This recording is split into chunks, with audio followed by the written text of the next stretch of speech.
Hello everyone. आज हम करेंगे मोशन ऑफ एन ऑब्जेक्ट का दो बचा हुआ graph.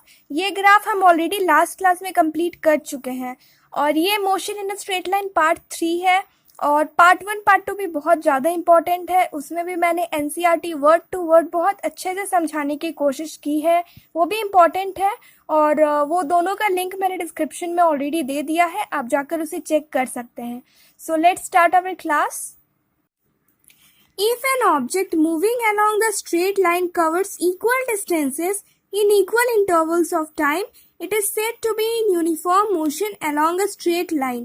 Figure 3.2b shows the position time graph of such a motion. ठीक है, तो एक कार है जो कि स्ट्रेट लाइन में मूव कर रहा है विथ यूनिफॉर्म मोशन। तो ये ग्राफ है motion of an object moving with uniform speed, जो कि यूनिफॉर्म मोशन में मूव कर रहा है, मतलब कि equal distance in equal interval of time. जैसे कि ये डिस्टेंस है x और ये टाइम है, और यहाँ पे क्या हो रहा है कि एक कार है जो कि यूनिफॉर्म मोशन में मूव कर रहा है, मतलब कि एक सेकेंड में वो अगर 5 मीटर कवर करता है तो दूसरे एक सेकेंड में भी वो और 5 मीटर कवर करेगा, और एक सेकेंड बढ़ा तो यहाँ और 5 मीटर कवर किया। मतलब किसी भी तरह का वेरिएशन देखने को नहीं मिलता है, हर एक सेकेंड में वो 5-5 मीटर बढ़ रहा है हर एक सेकेंड में। ठीक है, तो इसी को बोलते हैं कि किसी भी तरह का वेरिएशन नहीं होना और यूनिफॉर्मली मूव कर रहा है। अब पढ़ते हैं थर्ड ग्राफ के बारे में।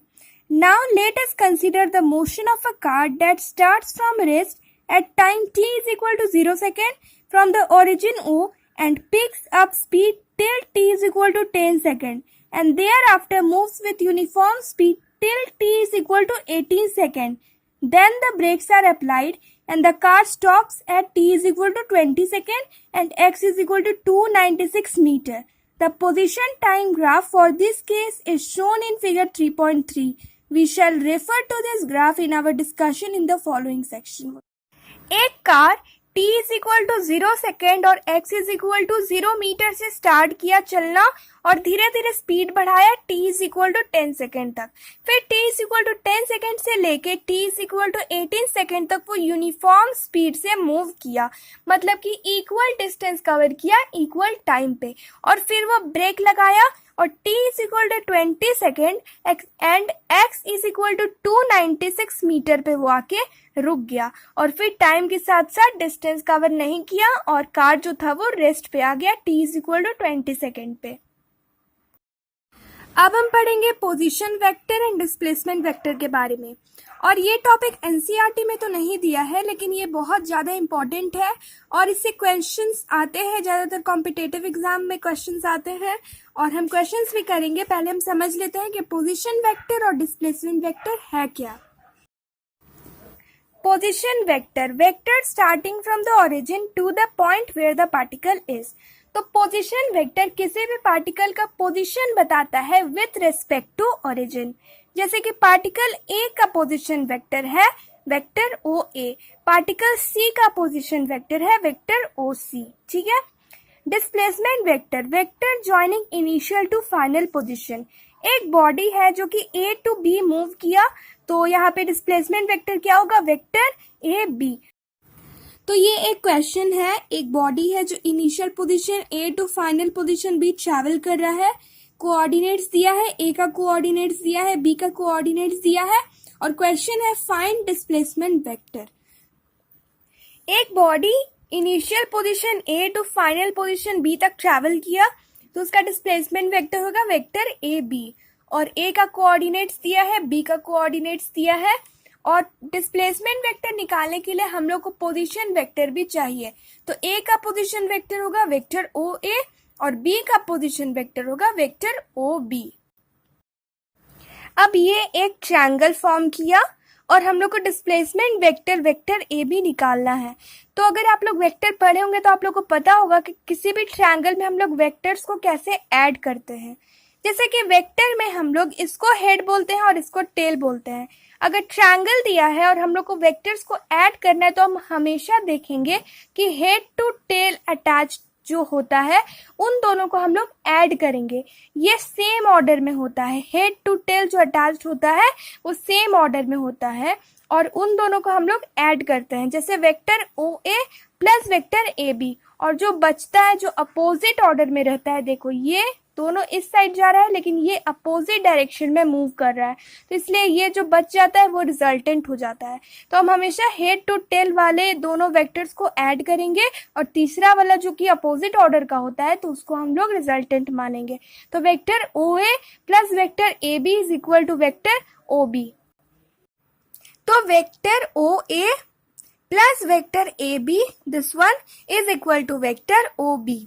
ठीक है, हम लोग को निकालना है displacement vector vector A B. तो vector A B is equal to vector O B minus vector O A. A का कोऑर्डिनेट्स दिया है, बी का कोऑर्डिनेट्स दिया है। हम लोग वेक्टर ओ ए के सारे कोऑर्डिनेट्स को ऐड कर लेंगे और वेक्टर ओ बी के भी सारे कोऑर्डिनेट्स को ऐड कर लेंगे।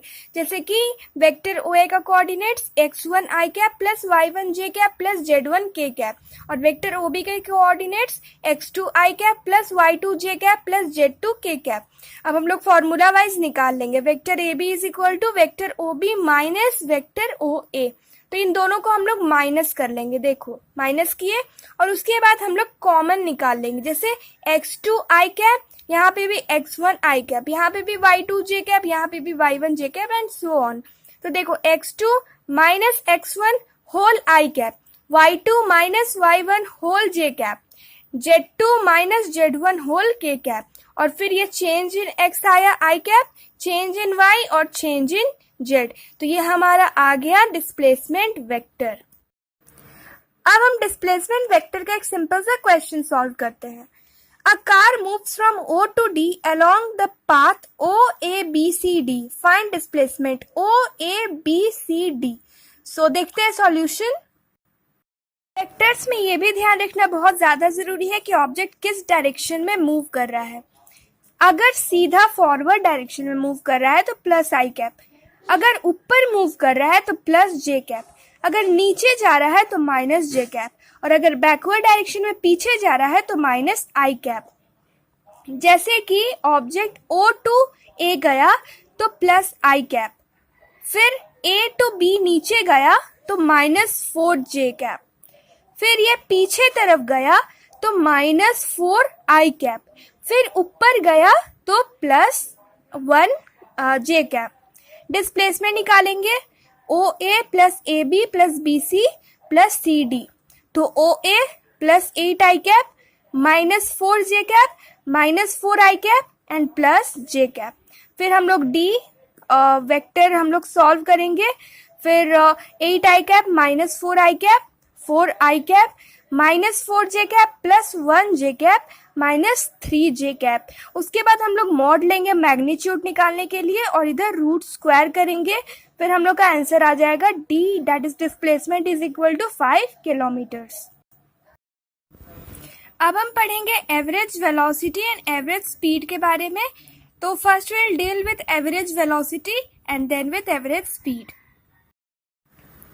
एवरेज वेलोसिटी, अगर वेलोसिटी का बात करें तो ये स्पीड होता है किसका, तो डिस्प्लेसमेंट जितना कवर हुआ उसका। स्पीड जो होता है वो पाथ लेंथ के केस में स्पीड ही कहलाता है, लेकिन डिस्प्लेसमेंट के केस में हम लोग स्पीड को वेलोसिटी बोलते हैं। तो वेलोसिटी स्पीड ही होता है लेकिन डिस्प्लेसमेंट का। Average velocity is the displacement of a body per unit time. Unit time 1 second 1 metre या फिर 1 आवर। जनरली हम लोग 1 आवर ही लेते हैं as a standard unit.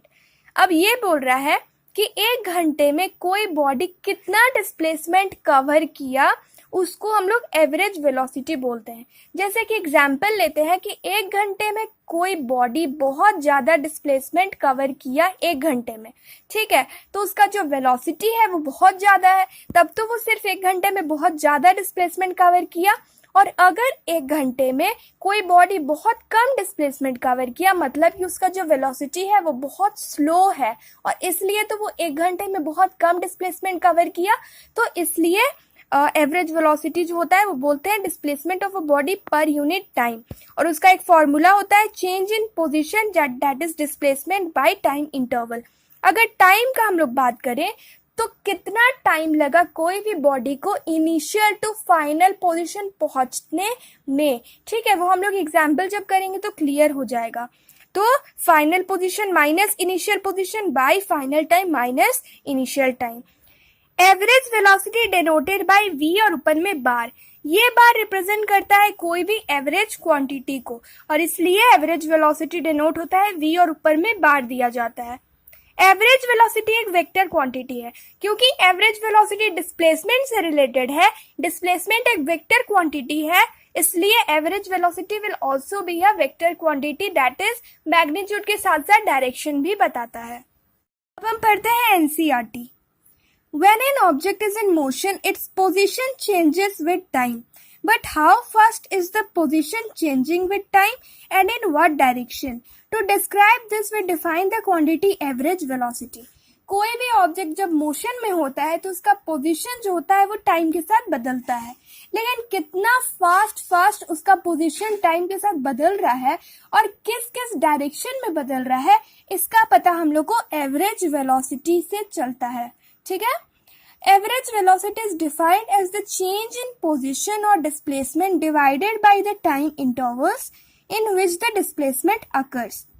v bar average velocity is equal to final position x2 minus initial position x1, that is displacement, by time interval final time t2 minus initial time t1, delta x by delta t, where x2 and x1 are the positions of the object at time t2 and t1 respectively. Here the bar over the symbol for velocity is a standard notation used to indicate an average quantity. तो velocity के ऊपर जो बार है ये represent करता है average quantity को और ये पूरा हो गया average velocity. The SI unit for velocity is metre divided by second और metre per second, although kilometer per hour is used in many everyday applications. Like displacement, average velocity is also a vector quantity. But as explained earlier, for motion in a straight line, the directional aspect of the vector can be taken care of by positive and negative signs, and we do not have to use the vector notation for velocity in this chapter. तो ये हमने पहले ही पढ़ा था कि motion in a straight line के लिए हम लोग जनरली वेक्टर नोटेशन यूज नहीं करते हैं और positive and negative sign use करते हैं डायरेक्शन जानने के लिए। पॉजिटिव साइन हम लोग यूज करते थे फॉरवर्ड या अपवर्ड डायरेक्शन के लिए और नेगेटिव साइन यूज करते थे बैकवर्ड या डाउनवर्ड डायरेक्शन के लिए। ये एक ऑब्जेक्ट का पोजीशन टाइम ग्राफ है जो हम ऑलरेडी पढ़ चुके हैं। इसको अगर ध्यान से हम लोग देखें तो इसमें पता चलता है कि 0 सेकेंड से लेके 8 सेकेंड तक, 0 सेकेंड से कार मूव करना स्टार्ट किया, 8 सेकेंड तक वो अपना स्पीड बहुत ज्यादा बढ़ाया। ठीक है, देखो यहाँ से ही पूरा ऊपर कर लिया, बहुत ज्यादा स्पीड बढ़ा लिया। तो अब हम 0 से 8 सेकेंड तक का एक ग्राफ बनाएंगे, ग्राफ ड्रॉ करेंगे और उसमें हम लोग एवरेज वेलोसिटी फाइंड आउट करेंगे। ये हमने 0 to 8 सेकेंड तक का एक ग्राफ बना लिया और ये स्पीड ऑफ द कार दिखा रहा है। अब हम लोग को एवरेज वेलोसिटी निकालना है 5 to 7 सेकेंड तक का। 5 सेकेंड पे जो कार था वो 10 मीटर पे था और 7 सेकेंड पे जो कार था वो 27.4 मीटर तक पहुंचा था। तो हम लोग निकालते हैं। So average velocity is equal to final position x2 minus initial position x1, that is displacement, by time interval final time minus initial time. तो x2 है 27.4 माइनस और x1 है 10.0 मीटर डिवाइडेड बाय t2 है 7 minus और t1 है 5 second, जो कि हमारा आ गया average velocity 8.7 metre per second. Consider the motion of the car in figure 3.3. The portion of the x to t graph between t is equal to 0 second and t is equal to 8 second is blown up and shown in figure 3.4. ठीक है, तो ये figure 3.3 और यहाँ पे क्या हो रहा है कि 0 सेकेंड से लेके 8 सेकेंड तक कार का जो स्पीड है वो बहुत ज्यादा बढ़ गया है और यही ग्राफ 0 to 8 सेकेंड तक का ग्राफ यहाँ पे शो किया गया है और एवरेज वेलोसिटी निकाला है। As seen from the plot, the average velocity of the car between time t is equal to 5 second and t is equal to 7 second is Average velocity is equal to x2 minus x1 divided by t2 minus t1, giving 27.4 minus 10.0 meter divided by 7 minus 5 second, giving 8.7 meter per second. Geometrically, this is the slope of the straight line P1, P2 connecting the initial position P1 to the final position P2 as shown in figure 3.4. जैसे कि P1, P2 एक straight line form किया है, ठीक है, और ये line जो स्पीड बता रहा है कार का वो P1, P2 जो स्ट्रेट लाइन है उसका स्लोप हो जाएगा, ठीक है, जो कि दोनों से कनेक्टेड रहेगा, P1 से भी कनेक्टेड है और P2 से भी कनेक्टेड है. तो P1, P2 स्ट्रेट लाइन और ये P1, P2 का स्लोप. आज का क्लास हम यहीं एंड करते हैं और नेक्स्ट क्लास में हम पढ़ेंगे एवरेज वेलोसिटी के 3 बचे हुए ग्राफ्स, एवरेज स्पीड और इंस्टेंटेनियस वेलोसिटी एंड स्पीड भी हम स्टार्ट करेंगे. और अगर आज का वीडियो आपको थोड़ा सा भी यूजफुल लगा हो तो आप लाइक कर दीजिए, शेयर कर दीजिए, सब्सक्राइब कर दीजिए. और कोई अगर ऐसा टॉपिक हो जो आपको समझ नहीं आया हो, डाउटफुल लगा हो, तो आप मुझे कमेंट करके बता सकते हैं. मैं नेक्स्ट क्लास में श्योरली उसे क्लियर करूंगी. And thank you very much for watching.